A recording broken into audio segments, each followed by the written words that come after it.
لله رب العالمين والعاقبة للمتقين والصلاة والسلام على سيد الأنبياء والمرسلين وعلى آله وأصحابه أجمعين. أما بعد فأعوذ بالله من الشيطان الرجيم. بسم الله الرحمن الرحيم.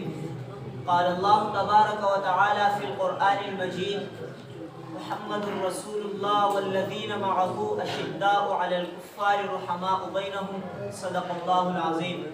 وقال النبي صلى الله عليه وسلم: أصحابي كالنجوم فبأيهم اقتديتم اهتديتم أو كما قال صلی اللہ علیہ وسلم.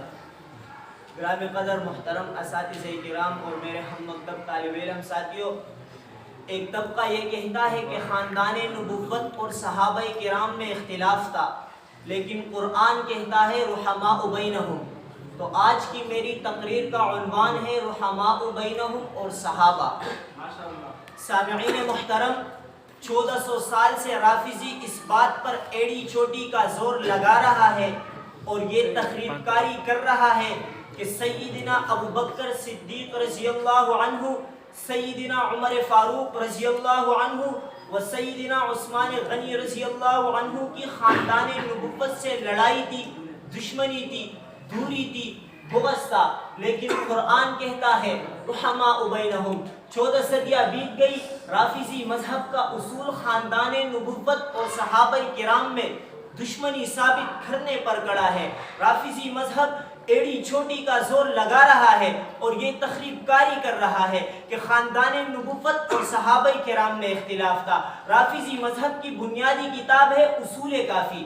جس طرح مسلمانوں کی بنیادی کتاب بخاری شریف ہے، اسی طرح رافضیوں کی بنیادی کتاب اصول کافی ہے. اس اصول کافی میں ہے کہ الیاذ باللہ ابو بکر رضی اللہ عنہ غاصب تھے، عمر رضی اللہ عنہ غاصب تھے، عثمان رضی اللہ عنہ غاصب تھے. ابو بکر و عمر اور عثمان کی خاندان نبوت سے دشمنی تھی، لڑائی تھی، دوری تھی، بغض تھا، نفرت تھا. لیکن قرآن کہتا ہے رحماء بینہم. پیغمبر کی حدیث کہتی ہے رحماء بینہم. پیغمبر کا فرمان کہتا ہے رحماء بینہم. تاریخ اسلامی کہتی ہے رحماء بینہم. 1400 سال کی ہسٹری کہتی ہے رحماء بینہم. اور جب سیدنا ابو بکر مصلی رسول پر کھڑے ہوئے، سارا خاندان نبوت اس صدیق اکبر کے پیچھے کھڑا ہوا تو اس حقیقت نے کہا کہ رحماء بینہم. اور جب حضرت عمر مصلی رسول پر کھڑے ہوئے، سارا خاندان نبوت اس عمر کے پیچھے کھڑا ہوا تو اس حقیقت نے کہا کہ رحماء بینہم. ابو بکر و عمر کے بعد حضرت عثمان مصلی رسول پر کھڑے ہوئے،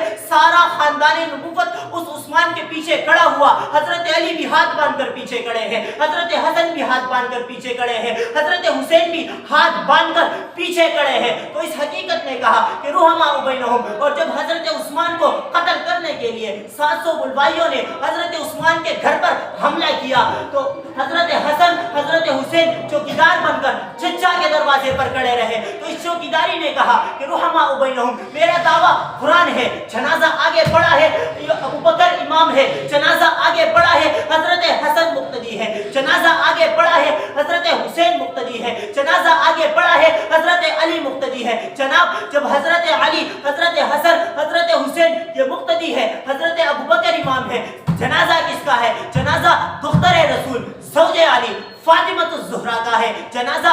تو حقیقت نے کہا کہ رحماء بینہم. قرآن جو کہتا ہے رحم دل تھے، یہ سچی بات ہے. قرآن نے کہا محبت کرتے تھے، یہ سچی بات ہے. قرآن نے کہا کوئی لڑائی نہیں تھی، یہ سچی بات ہے. رافضی کہتا ہے دشمنی تھی، لڑائی تھی، بغض تھا، یہ جھوٹی بات ہے.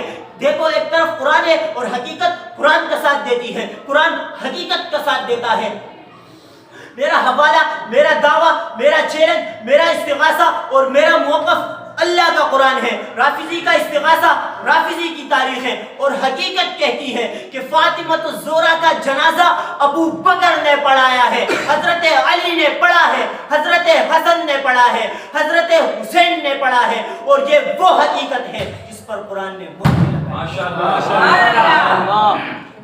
تم صحابہ پر بھونکتے ہو، گندے نالی کے گندے کیڑوں، متے کی پیداوار. یہ صحابہ کے خلاف بکواسات کرتے ہیں، صحابہ پر بھونکتے ہیں، صحابہ کے ایمان کی بات کرتے ہیں. ارے صحابہ کو درمیان سے ہٹا کر اپنے ایمان کو ثابت کر کے دکھاؤ. میری بات غور سے سننا، صحابہ کسی عدالت میں نہیں آ سکتے، صحابہ کسی کٹہری میں نہیں آ سکتے، صحابہ کے خلاف کوئی بات نہیں ہو سکتی، صحابہ پر کوئی بحث نہیں ہو سکتی، صحابہ پر کوئی تنقید نہیں ہو سکتی۔ صحابہ پر جو بحث کرے گا میں اس کے ایمان پر بحث کروں گا، صحابہ پر جو بحث کرے گا میں اس کے کفر کی بات کروں گا، صحابہ پر جو تنقید کرے گا میں اس کی نسل پر تنقید کروں گا، صحابہ کو جو برا کہے گا میں اس کے خاندانوں پر کو برا کہوں گا، زیر بحث رہیں گے۔ صحابہ کے ایمان میں کوئی شک نہیں، وہ لا شک مومن ہے۔ بے شک